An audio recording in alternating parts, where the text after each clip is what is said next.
الرحيم أولئك كتب في قلوبهم الإيمان وأيدهم بروح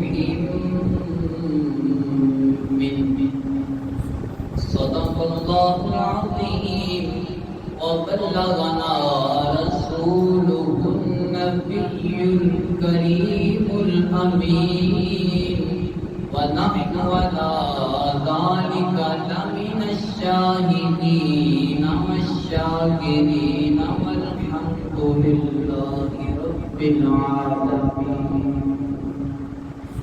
گنج بخش فیض عالم مظہر نور خدا نا کی سارا پیر کامل کامنارا رہنما گنج بخشی حیدری مشہور ہم پہ کر کرم کروا کرم دونوں جہاں میں رکھ کرم ان اللہ وملائکتہ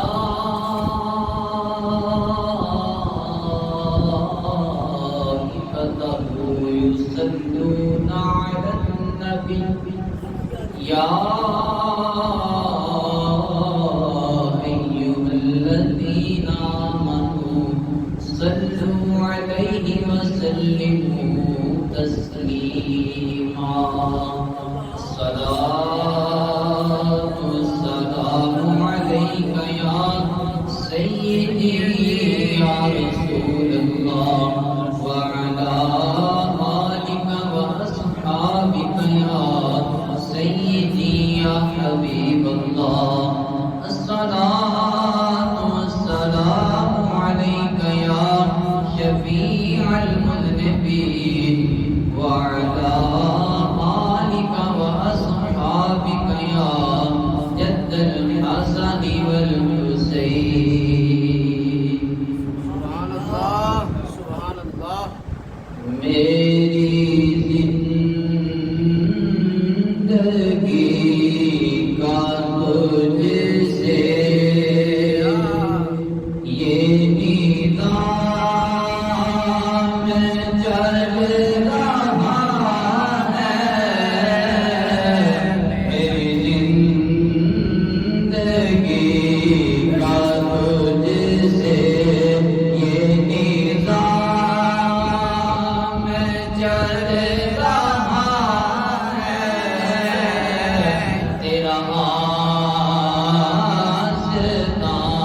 سلامت میرا کام چل رہا ہے.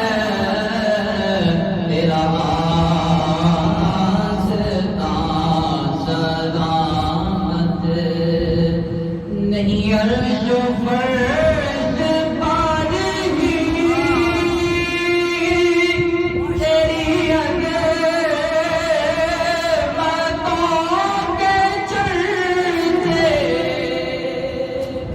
نہیں عرش و فرش پائی تیری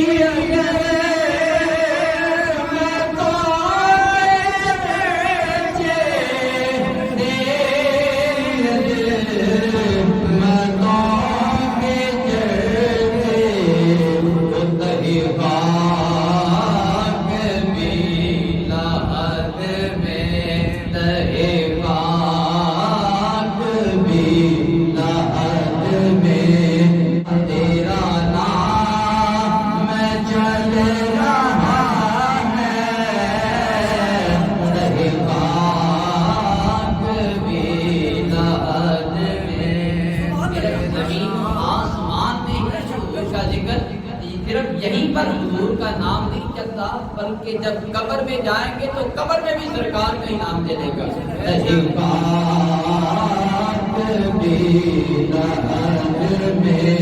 تیرا نام چل رہا ہے.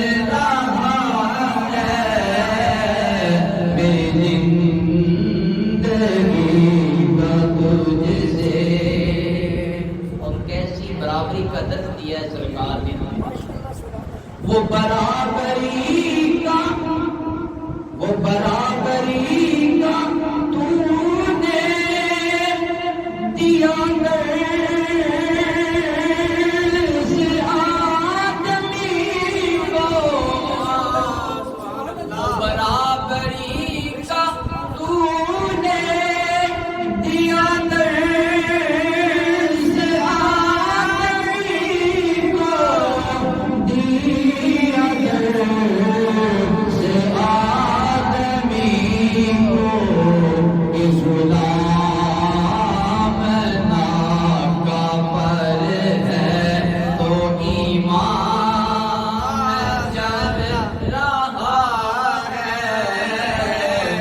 غلام ناقابل ہے تو امام چل رہا ہے میری زندگی کا تجھ سے یہ دیدار چل رہا ہے تیرا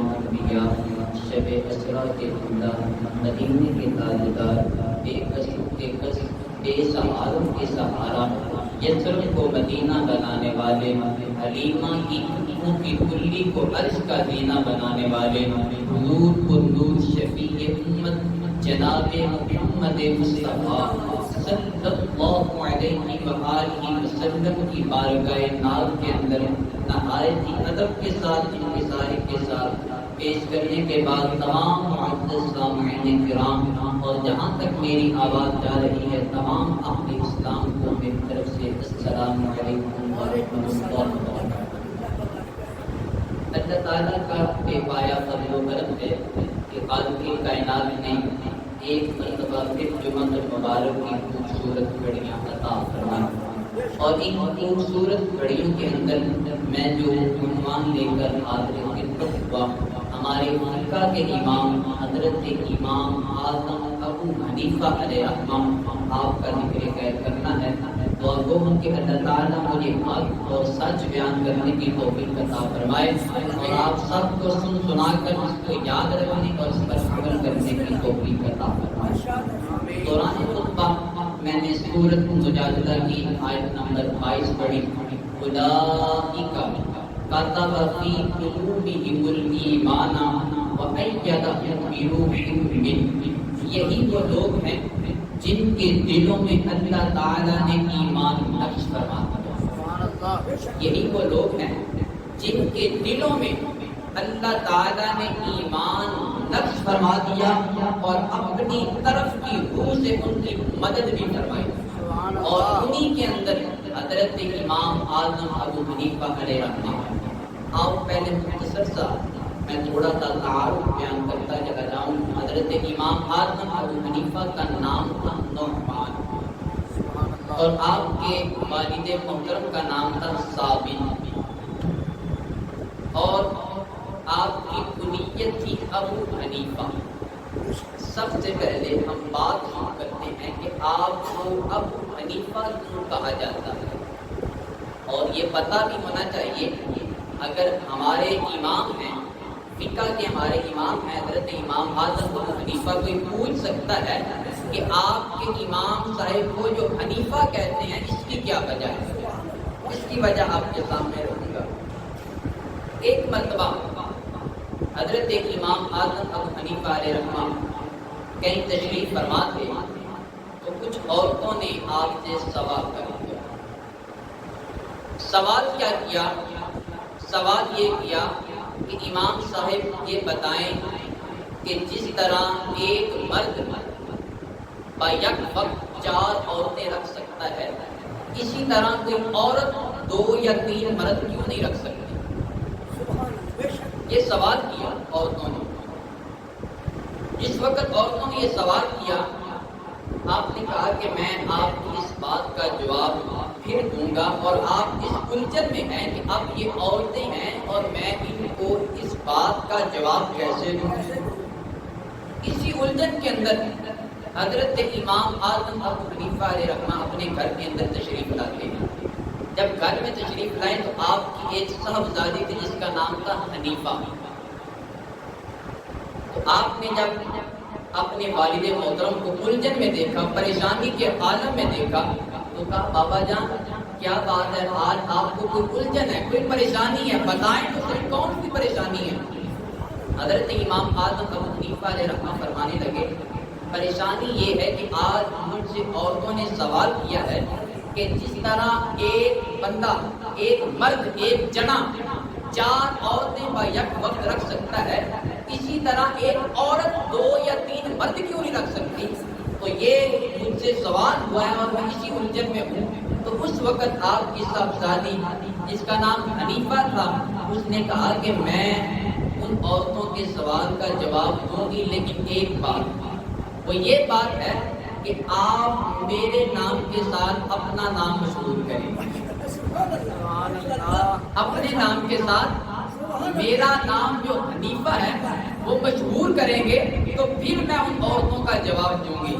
تو پھر حضرت امام اعظم ابو حنیفہ علیہ رحمہ نے اپنے نام کے ساتھ کنیت ابو حنیفہ رکھی، اور وہ پھر ان کا جواب کیا دیا عورتوں کا، آپ کی صاحبزادی حنیفہ نے۔ تو ان عورتوں کو بلایا گیا جنہوں نے حضرت امام اعظم ابو حنیفہ علیہ رحمہ سے سوال کیا تھا، تھوڑی سی کو کم کرو۔ ان عورتوں کو بلایا گیا، ان عورتوں کو بلایا اور ان کو کہا کہ ایک ایک پیالی لے کر آؤ۔ وہ عورتیں ایک ایک پیالی لے کر آئیں۔ جب پیالیاں لے کر آئی تو آپ کی صاحبزادی کہنے لگی کہ ان پیالیوں کے اندر اپنا دودھ نکالو، اپنے پستانوں کا دودھ ان پیالیوں کے اندر نکالو۔ ان تمام عورتوں نے ان پیالیوں کے اندر جو ہے وہ دودھ نکالا۔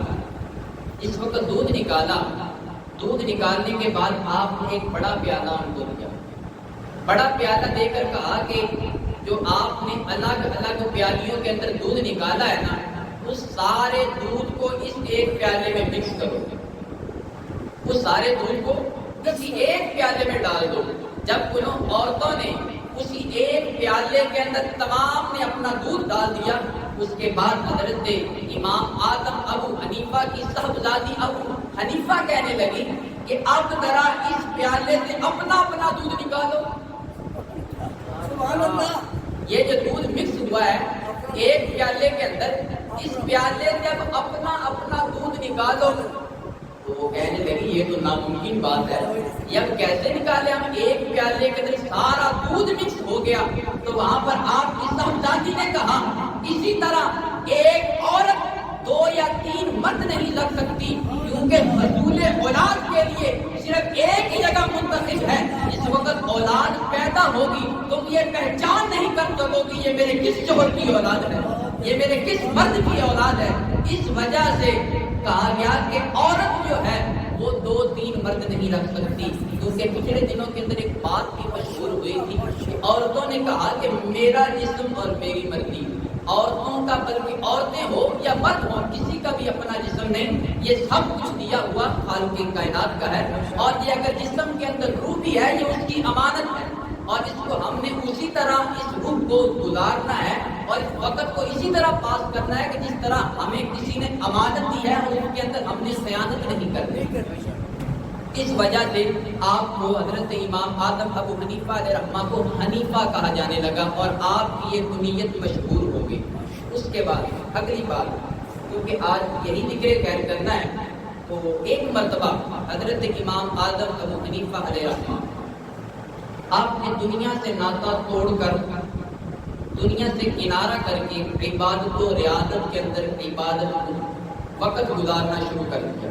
دنیا سے کنارہ کر لیا اور لوگوں کو چھوڑ دیا، چھوڑ کر عبادت و ریاضت کے اندر اپنا وقت گزارنا شروع کر دیا۔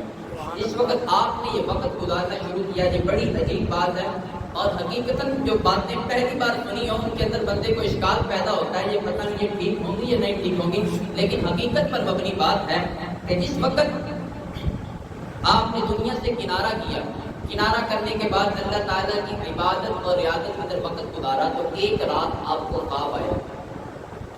خواب میں کیا دیکھتے ہیں؟ حضرت امام اعظم ابو حنیفہ علیہ رحمہ کہ نبی کریم علیہ السلام کی ہڈیوں کو مدار اقدس سے نکال کر علیحدہ علیحدہ کر رہے ہیں.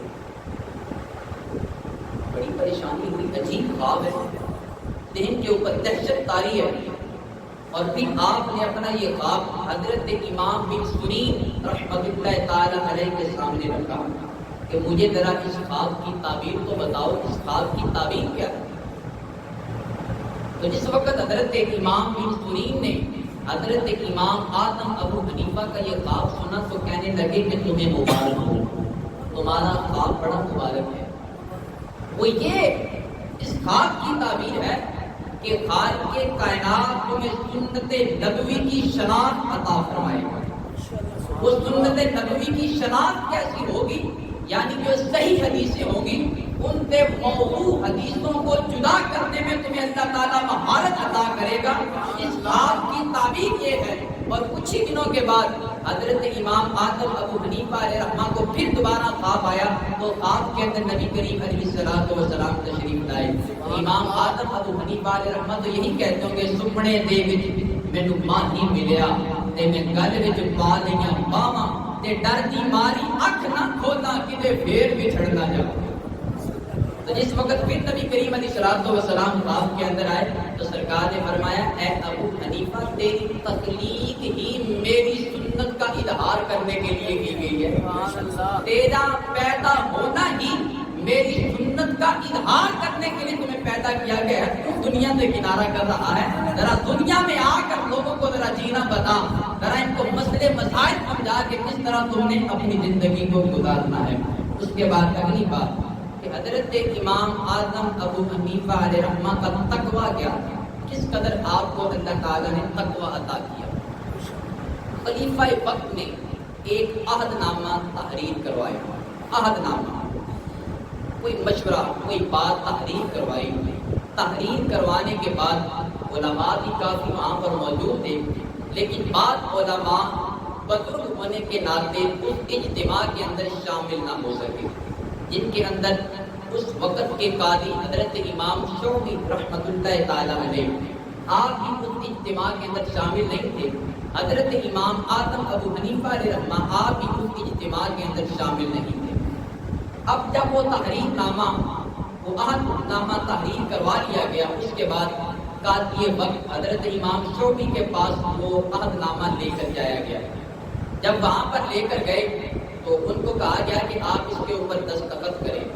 حضرت امام شعبی رحمۃ اللہ تعالیٰ علیہ نے اس عہد نامے کے اوپر دستخط کر دیے، اس تحریر کے نیچے اپنے دستخط کر دیے. پھر اس کے بعد وہ تحریر نامہ جو ہے وہ حضرت امام اعظم ابو حنیفہ علیہ رحمہ کے پاس پہنچا. جس وقت آپ کے پاس پہنچا نا کہ آپ کو بھی کہا گیا کہ اس تحریر کے نیچے اپنے دستخط کر دیں، آپ نے فرمایا کہ یہاں پر بتاتے ہوئے امیر المؤمنین موجود نہیں ہے یا اس نے کوئی حکم بھی نہیں دیا، اس پر میں دستخط تب ہی کر سکتا ہوں یا امیر المؤمنین یہاں پر موجود ہو یا اس کا حکم ہو اور یا میں وہاں پر جاؤں اور اس سے یہ بات سنوں تو پھر میں دستخط کروں گا. آپ نے دستخط نہ کیے. پھر وہ جو تحریر نامہ جو ہے نا چلتا چلتا پھر خلیفہ وقت تک پہنچ گیا. تو اس وقت خلیفہ وقت تک یہ بات پہنچی کہ حضرت امام اعظم ابو حنیفہ علیہ رحمہ نے اس کے اوپر دستخط نہیں کیے.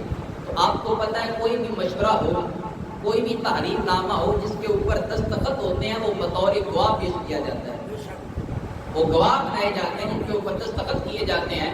تو جس وقت خلیفہ وقت تک یہ بات پہنچی تو اس نے دیکھا کہ حضرت امام اعظم ابو حنیفہ علیہ رحمہ نے دستخط نہیں کیے، لیکن جو قاضی وقت ہے حضرت امام شعبی انہوں نے یہاں پر دستخط کیے ہیں. تو اس نے اسی وقت حضرت امام شعبی کو اپنے دربار میں بلا دیا. اس وقت حضرت امام شعبی رحمۃ اللہ تعالیٰ علیہ دربار میں آئے نا تو قاضی جو خلیفہ وقت تھا وہ کہنے لگا کہ اے امام شعبی آپ مجھے یہ بتائیں جو بندے کا بطور گواہی تحریر کے نیچے دستخط کیے جاتے ہیں یا کسی فیصلے کے اندر کسی کو گواہ بنایا جاتا ہے وہ اس کا دیدار کرنے کے وقت اس کو گواہ بنایا جاتا ہے یا اس کی غیر موجودگی کے اندر کسی کو گواہ بنایا جاتا ہے؟ جو بندہ موجود ہو اسی کو گواہ بنایا جاتا ہے، جو موجود نہ ہو اسی کو تو گواہ نہیں بنایا جا سکتا۔ تو آپ نے یہ دستخط کیسے کر دیے؟ تو حضرت امام شوقی کہنے لگے کہ مجھے کامل یقین تھا کہ آپ نے ہی یہ حکم جاری کیا ہے۔ تو اس وقت کہا حضرت خلیفہ وقت نے کہ اے امام شوقی، کوئی اور یہ غلطی کرتا تو بندہ تسلیم کر لیتا، تم تو وقت کے قاضی ہو، تمہیں تو ذرا سوچنا چاہیے تھا نا کہ یہ پتہ نہیں یہ بات حقیقت ہے یا نہیں ہے، تم نے اوپر دستخط کر دیے ہیں۔ لیکن اس غلطی کی وجہ سے خلیفہ وقت نے حضرت امام شوقی کو اس عہدے سے ہٹا دیا۔ اور اس دور کے اندر دیکھیں ہمارے قاضی کتنے جھوٹے دلائل، کتنے جھوٹے گواہ پیش کرتے ہیں جن کی کوئی خبر ہی نہیں ہوتی۔ اس وقت وہ کٹہرے کے اندر آتے ہیں، وہ بندہ سوچ رہا ہوتا ہے یہ بات تو کبھی میں نے کی نہیں، یہ بات تو کبھی میں نے سوچی نہیں، میں نے تو یہ کبھی سوچا ہی نہیں تھا کہ یہ بندہ بھی میرے لیے میرے خلاف گواہی دے گا، میرے خلاف غلط گواہی دے گا۔ لیکن آؤ پھر جس وقت آپ کو حضرت امام شوقی کو عہدے سے ہٹا دیا گیا تو اس کے بعد حضرت امام اعظم ابو حنیفہ، حضرت سفیان اور حضرت بشعر اور حضرت سری، ان کا نام انتخاب کیا گیا، ان کو چنا گیا کہ اب ان میں سے کسی کو قاضی وقت بنایا جائے، ان میں سے کسی کو وقت کا قاضی بنایا جائے۔ تو جس وقت حضرت امام اعظم ابو حنیفہ علیہ رحمہ، آپ نے یہ بھی بتانے لگا ہوں کہ آپ کس قدر بہادر دماغ تھے حضرت امام اعظم ابو حنیفہ علیہ رحمہ۔ تو جس وقت آپ کو یہ پتہ چلا نا تو آپ نے کہا میں تو کبھی بھی یہ قاضی کا عہدہ قبول نہیں کروں گا۔ تو حضرت سفیان کو کہنے لگے کہ تم رستے سے ہی کسی نہ کسی طریقے سے فرار ہو جانا، اور حضرت بشار کو کہا کہ تم وہاں پر کوئی پاگل پن دکھانا، پاگل بن جانا، وہاں پر پگلا پن دکھانا ذرا اپنا، پھر تمہیں بھی یہ قاضی کا عہدہ نہیں ملے گا، اس لیے تاکہ یہ قاضی والا جو عہدہ ہے وہ حضرت شریف کو مل جائے۔ لیکن اب وہ رستے سے ہی حضرت جو ہے سفیان وہ فرار ہو گئے، تو باقی 3 لوگ بچے جن میں حضرت امام اعظم ابو حنیفہ علیہ رحمہ ہے اور حضرت بشار ہیں اور حضرت سری۔ اب وہ خلیفہ وقت کے دربار میں جا کر پہنچے۔ جس وقت خلیفہ وقت کے دربار میں پہنچے تو بات تو کافی ہے ان کے درمیان، لیکن مختصر جو بات اس نے کہا کہ اے امام اعظم ابو حنیفہ، ہم آپ کو وقت کا قاضی بنانے لگے۔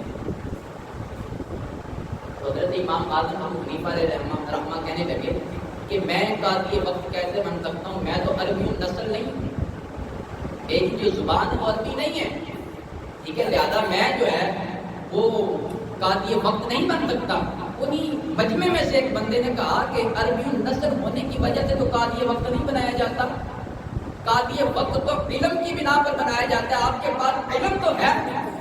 تو جس وقت اس نے یہ بات کی نا تو وہ خلیفہ وقت کہنے لگا اے امام اعظم ابو حنیفہ آپ جھوٹ بولتے ہیں۔ جس وقت اس نے کہا نا کہ آپ جھوٹ بولتے ہیں تو اسی وقت امام صاحب نے کہا جو جھوٹا ہوتا ہے وہ بھی قاضی وقت نہیں ہو سکتا، جو جھوٹا ہو وہ وقت کا قاضی کیسے ہو سکتا ہے؟ اگر میں جھوٹا ہوں تو پھر میں تو وقت کا قاضی نہیں ہو سکتا۔ آپ نے کہا کہ میرے اندر وہ قابلیت وہ صلاحیت موجود نہیں ہے جو قاضی وقت کے اندر ہونی چاہیے۔ پھر اس کے بعد وہ خلیفہ وقت نے کہا کہ بشار کو وقت کا قاضی بنایا جائے۔ تو جس وقت آپ کا نام لیا نا حضرت بشار کا تو اسی وقت وہ جناب جو ہے نا خلیفہ وقت کا ہاتھ پکڑ کر کہنے لگے آپ سنائیں کہ آپ کے بیوی بچوں کا کیا حال ہے، اس طرح کی باتیں کرنے لگے کہ جو ایک پاگل آدمی کرتا ہے۔ آپ نے فرمایا کہ تم بھی قاضی وقت نہیں بن سکتے۔ اس کے بعد جو ہے کہ حضرت سری کو وقت کا قاضی بنایا گیا۔ یہ حضرت امام اعظم ابو حنیفہ علیہ رحمہ۔ اور پھر جو آپ کا وصال ہوا وہ بھی آپ کا چین کے اندر وصال ہوا، اور کس وجہ سے وصال ہوا وہ بھی اسی وجہ سے ہوا کہ آپ کو کہا گیا کہ آپ بادشاہت کا کچھ حصہ قبول کر لیں۔ آپ نے فرمایا میں کچھ بھی حصہ بادشاہت کا قبول نہیں کروں گا۔ اسی بنا پر آپ کو سختیاں تکلیفیں برداشت کرنی پڑی اور پھر جیل کے اندر ہی آپ کو زہر پلایا گیا جس کی وجہ سے آپ جام شہادت آپ نے نوش فرمایا۔ یہ حضرت امام اعظم ابو حنیفہ علیہ رحمہ۔ اور اس کے بعد آپ کی بصیرت کا کیا عالم تھا، آپ کی نگاہ کا کیا عالم تھا۔ ایک مرتبہ حضرت امام اعظم ابو حنیفہ علیہ رحمہ کی مجلس لگی ہوئی تو کچھ بچے کھیل رہے، ان بچوں کی گیند حضرت امام اعظم ابو حنیفہ کی مجلس میں آ کر گئی۔ کوئی بچہ بھی اب وہ گیند اٹھانے کے لیے نہ آیا، جب کوئی بچہ بھی گیند اٹھانے کے لیے نہ آیا نا تو ایک بچے نے جا کر انہی میں سے گیند اٹھا دی. تو امام صاحب کہنے لگے یہ جس بچے نے گیند اٹھائی ہے یہ حرام کی پیداوار ہے، یہ حلال کی نہیں، یہ حرام کی پیداوار ہے. اور اس کے بعد اب یہ دیکھو کہ حضرت امام اعظم ابو حنیفہ کو پتہ نہیں کہ انہوں نے دیکھا ہے نہیں دیکھا، لیکن آپ کی نگاہ کے اندر یہ کمال تھا کہ آپ نے اس کو دیکھتے ہی بتا دیا. اور اس کے بعد اس کو اگر پتہ چلا تو واقع ہی وہ جو بچہ تھا وہ کسی حرام کی پیداوار تھا، کیونکہ جو دانشور جو علم والے لوگ ہوتے ہیں ان کے چہرے کا جلال اتنا ہوتا ہے کہ کوئی سامنے ان کی آ نہیں سکتا. اور نبی کریم علیہ الصلوۃ والسلام کے چہرے پر بھی خالق کائنات نے وہ جلال رکھا تھا کہ بعض صحابہ فرماتے ہم انگلیوں کی اوٹ کے اندر حضور کو دیکھا کرتے تھے کہ اس قدر نبی کریم علیہ الصلوۃ والسلام کے چہرے پر جلال تھا. اور اس کے بعد اگلی بات پھر ایک مرتبہ حضرت امام اعظم ابو حنیفہ علیہ رحمہ کو ایک مجوسی نے گرفتار کر لیا. مجوسی نے اس نے گرفتار کیا. اس وقت اس نے گرفتار کیا نا تو گرفتار کر کے کہنے لگا اے امام صاحب مجھے آپ ایک قلم بنا کر دیں. ایک قلم یہ لکھنے والا قلم یہ بنا کر دیں. آپ نے فرمایا کہ میں نہیں بنا کر دوں گا. تو مجوسی کہنے لگا آپ کیوں نہیں بنا کر دیں گے؟ تو حضرت امام صاحب نے فرمایا اور آج ہمیں بھی ان باتوں پر غور کرنا ہوگا. آپ نے فرمایا کہ جو ظالم کا معاون ہوتا ہے محشر کے دن کو ان معاونین کے ساتھ اٹھایا جائے گا. اگر تم مجوسی ہے تیرے مجوسی کا میں قلم بناؤں گا تو تو ظالم ہے اور تیرے ظالم کے ساتھ میرا حشر ہوگا تو میں یہ کبھی بھی نہیں کروں گا. لیکن آج ہمیں بھی اس بات پر غور کرنا چاہیے جو ظالم لوگ ہیں ان کا کبھی بھی ساتھ نہیں دینا. جو بد عقیدہ لوگ ہیں ان کا کبھی بھی ساتھ نہیں دینا چاہیے. جو ظالم لوگ ہیں ان کا کبھی بھی ساتھ نہیں دینا چاہیے. کیونکہ جو بندہ دنیا میں رہتا ہو کسی ظالم کا ساتھ دیتا ہے، کسی مخالفت رکھنے والے کا حضور کے عیب نکالنے والے کا ساتھ دیتا ہے یا حضور پر طعنا کرنے والے کا عیب ہاتھ دیتا ہے، وہ بندہ اسی کے ساتھ ہی قیامت کے دن اٹھایا جائے گا. اس لیے حضرت امام اعظم ابو حنیفہ نے قلم بنانے سے انکار کیا. اب اگلی بات پھر حضرت امام اعظم ابو حنیفہ علیہ رحمہ کو کیا مقام اور مرتبہ حاصل ہوا. حضرت نوفل بن حبان رحمۃ اللہ تعالی علیہ آپ فرماتے ہیں کہ جس وقت حضرت امام اعظم ابو حنیفہ علیہ رحمہ کا انتقال ہو گیا، انتقال کے بعد میں نے خواب میں کیا دیکھا کہ قیامت ہے، قیامت برپا ہو چکی ہے. اور میں نے کیا دیکھا کہ نبی کریم علیہ الصلوۃ والسلام حوض کوثر پر موجود ہیں، حوض کوثر پر موجود ہیں اور آپ کے ارد گرد اور بھی کئی بزرگ ہستیاں کھڑی ہوئی ہیں. تو حضرت نوفل بن حبان فرماتے ہیں کہ انہی میں حضرت امام اعظم ابو حنیفہ بھی موجود ہیں اور کہنے لگے کہ میں یہ پانی اسی کو دوں گا جس کی اجازت مجھے حضور دیں گے. امام اعظم ابو حنیفہ حضور کے ساتھ کھڑے ہو کر یہ کہہ رہے ہیں کہ میں پانی اسی کو دوں گا جس کی اجازت مجھے حضور دیں گے. حضرت نوفل بن حبان فرماتے ہیں کہ سرکار نے مجھے کہا کہ نوفل بن حبان کو ایک گلاس پانی کا دو. آپ فرماتے ہیں کہ سرکار کے کہنے پر حضرت امام اعظم ابو حنیفہ نے مجھے ایک گلاس پانی کا دیا.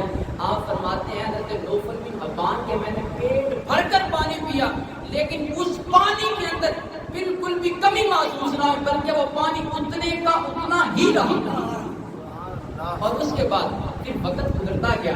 آپ فرماتے ہیں کہ پھر میں نے حضرت امام اعظم ابو حنیفہ سے پوچھا کہ جو آپ کے ارد گرد اور لوگ موجود ہیں یہ کون لوگ ہیں؟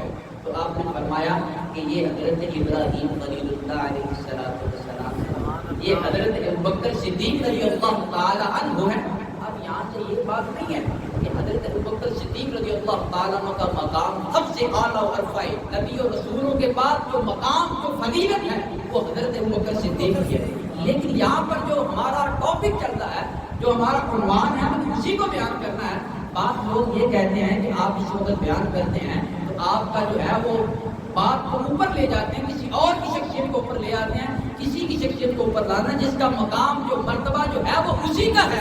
لیکن آج ہمارا جو ٹاپک ہے وہ حضرت امام اعظم ابو حنیفہ علیہ رحمہ ہے. تو حضرت نوفل بن حبان فرماتے ہیں 70 لوگوں کے نام مجھے بتائے حضرت امام اعظم ابو حنیفہ علیہ رحمہ نے. آپ فرماتے ہیں میں نے انگلیوں کے پوروں پر ان کو شمار کیا، انگلیوں کے پوروں پر ان کو شمار کیا. اور آپ فرماتے ہیں جس وقت میں بیدار ہوا تو میری انگلیوں کے پوروں پر وہ 70 کے 70 نشان ویسے ہی موجود ہیں۔ سبحان اللہ۔ وہ 70 کے 70 نشان ویسے ہی موجود ہیں۔ یہ ہے حضرت امام اعظم ابو حنیفہ علیہ رحمہ، اور بھی ان کی بہت زیادہ باتیں اگر بیان کرتے جائیں تو وقت تو ختم ہو سکتا ہے، لیکن آپ کی شان و عظمت تو ختم نہیں ہو سکتی۔ لیکن یاد رکھیں، ہم سنیوں کو اہل سنت و جماعت حنفی جو کہتے ہیں وہ حضرت امام اعظم ابو حنیفہ کی وجہ سے کہتے ہیں۔ پھر میں نے یہ بھی بتا دیا کہ ان کو حنیفہ ان کی کنیت کیوں مشہور ہوئی، تو اب آپ پہلے آئے میں نے سنا، لیکن جو بات ہے وہ نہ سن پائے، لیکن